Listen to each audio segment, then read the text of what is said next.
I will be doing a presentation on how to properly remove or disassemble the injection pump for the Toyota Coaster 2005 model. So as you can see, before I engage, first of all, let's get the view of the entire vehicle before I proceed. So before I proceed, very important things to take note of when you want to remove the injector pump. The timing is very important note to take in.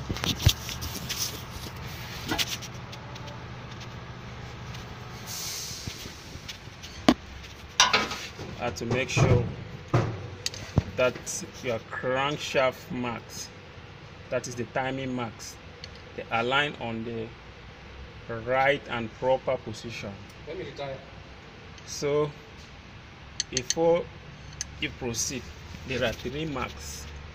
This is for the injection pump, this white mark here on this pulley, on this pump pulley, this white mark there. This is the white mark, the 2, that is TDC, and the one for the camshaft. Never you make a mistake to do any timing without aligning this 3 mark of which I'm trying to show, because if you don't align them, you are definitely working in vain, because you will not succeed in whatever you are doing, like when you want to start the vehicle. So before I proceed properly, so here is the fan pulley. I already removed the fan, that is the fan there, and the radiator, to create enough space for myself so that I work freely without anything disturbing me. So I already cranked my engine to the right position, which is the first thing you're supposed to do when you are already approaching your timing.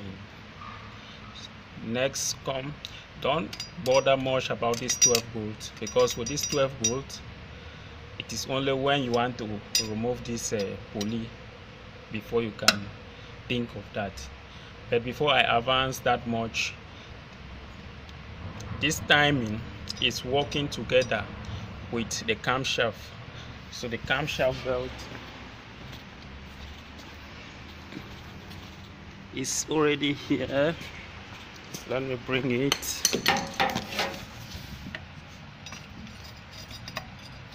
They emerge like this. So this is just an example of, so they emerge like that. So what I was explaining about this 12 volt, don't bother to remove this 12 volt. The simple thing to do is to work on this 19. So with this 19 volt, you cut everything from behind. When you have cut everything from behind, loose, that is when I say cut everything, like make sure you loose everything, loose all the bolts. After losing all the bolts from behind, the union nut, all the pipe, okay, you come now and proceed here by untying this 19. When you will be untying it, the pump will be going out. The pump will be going out on its own, since you already lose everything from behind. So let me continue to show you how you have to work from behind, because the engine is still on the vehicle. So if the engine was downside, then no need to like open many things, but because pump is separate from the engine. And first of all, what is injector pump? Injector pump is that principal part of operation the principal part of operation that absorb gas from the tank of fuel to the engine. So that is the use of this injector pump, or the meaning of this injection pump. So before I proceed to the back side, I have to remove this tire, that is this wheel. Remove this wheel to create a larger space for me to work.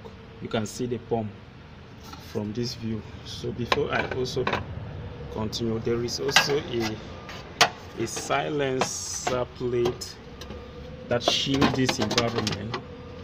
You have to remove the plate. So before you remove the plate, here are some of the bolts that hold the plate. So I'm just showing this so that when you are doing, you don't doubt. Maybe for someone who is new or it is his first time, he will not doubt what he's doing. So that is a view of the injection pump. That is a view of the injection pump.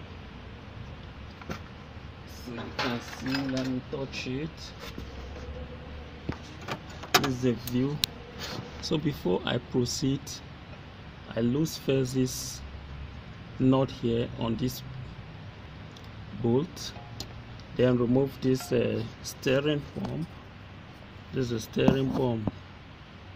The steering pump to give me enough allowance for me to work freely.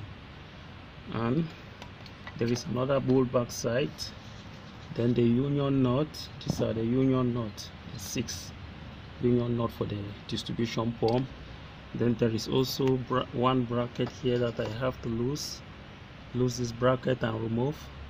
So when I lose this bracket, I'll be free and safe to do whatever I want to do without any disturbances or freely. So this is what you have to do.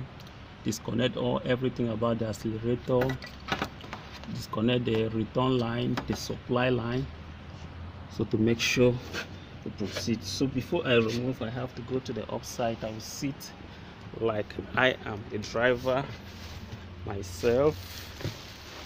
I am the driver myself. So you can see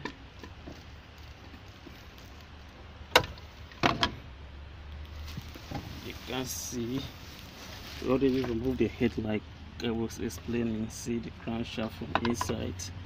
And if you look, for those who already have experience, they already know that my light is not that good. Okay, I was trying to like explain that the crankshaft is already at the top dead center position.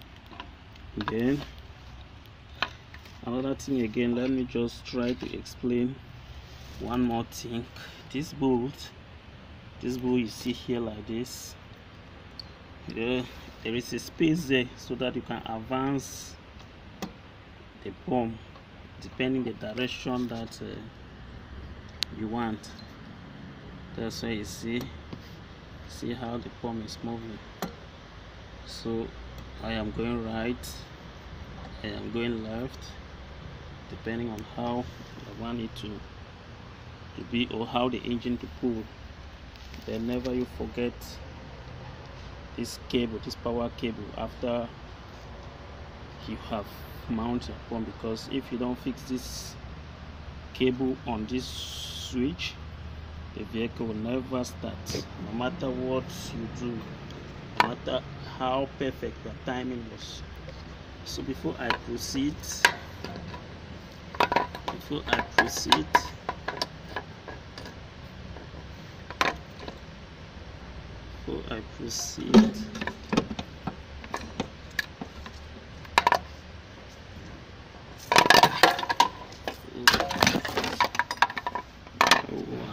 just doing this video, that's why you see things are just falling the way they are falling. Things are just falling.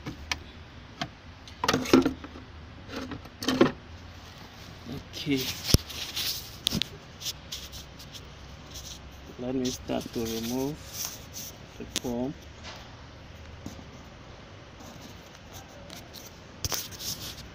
And to hold the camera the right way to remove the pump. So now I am removing the pump.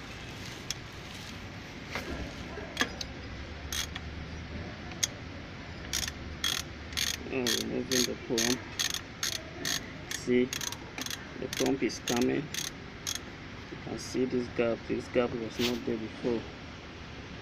This gap was not there before. But let me tight. If I'm tight, you'll see the gap is closing. As I try to see, the gap is closing. See, the gap has already closed. Okay, let me loose.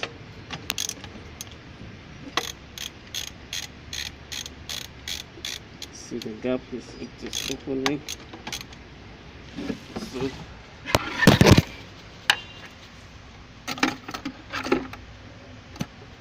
let me shake the pump. Shaking the pump to remove it. So now we're removing the pump.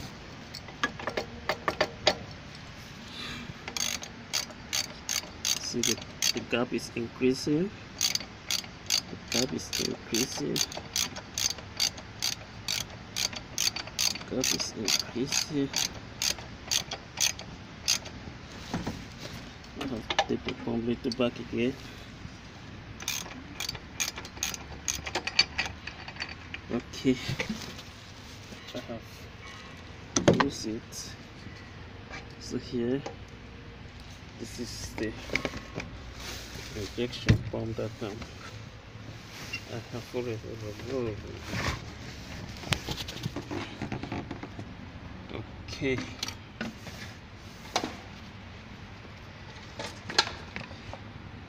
This is the injector pump.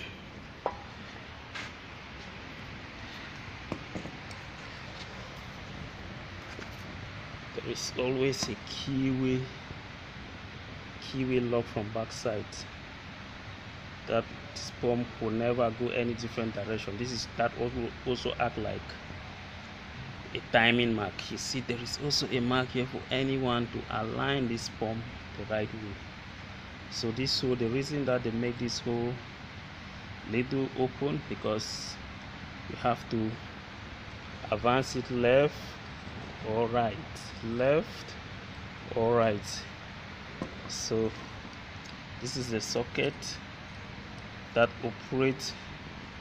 This switch is like a solenoid that operates the pump and permit fuel to supply to the engine, because when fuel get in, this is the supply line through here, then the pump have to pump it by the help of the engine, then it goes out through this way. So before we proceed,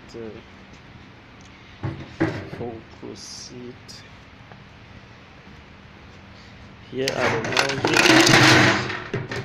Here are our nozzles. The 6 nozzles. These are the 6 nozzles. These are where the nozzles are being fixed. Where the nozzles are being fixed here. These are the heater plugs. The heater plugs. These are the heater plugs.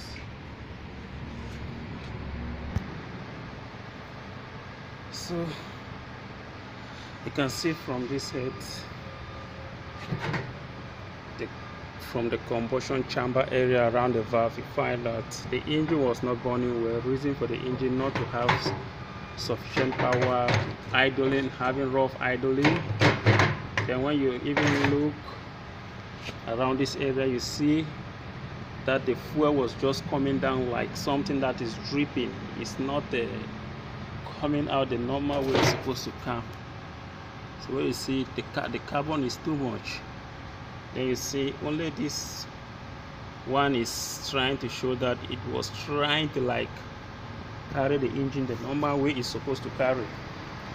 So you can see from back side, you see the paint, direct diesel was just going. You see everywhere the engine is being stained, the body is being stained by the excess fuel and the black and white smoke that just puff out of the engine at any time that you want. You see the tire is too black. Tire done black like this. So you can see everything, even right to the back side. I don't know how the driver was driving this vehicle like this. don't know how the driver was using this vehicle, because this is a destruction of environment, or let's say environmental pollution. So there was also another sound that was coming from the engine. So we have to open the engine to properly check. So you can see broken particles that were inside, so creating a type of sound. So but I don't know how this driver was using this vehicle in this condition. But I, for one, when I start the vehicle, I was afraid. What is happening? What is wrong? So I think this is where I will quit it for the presentation of this injection pump.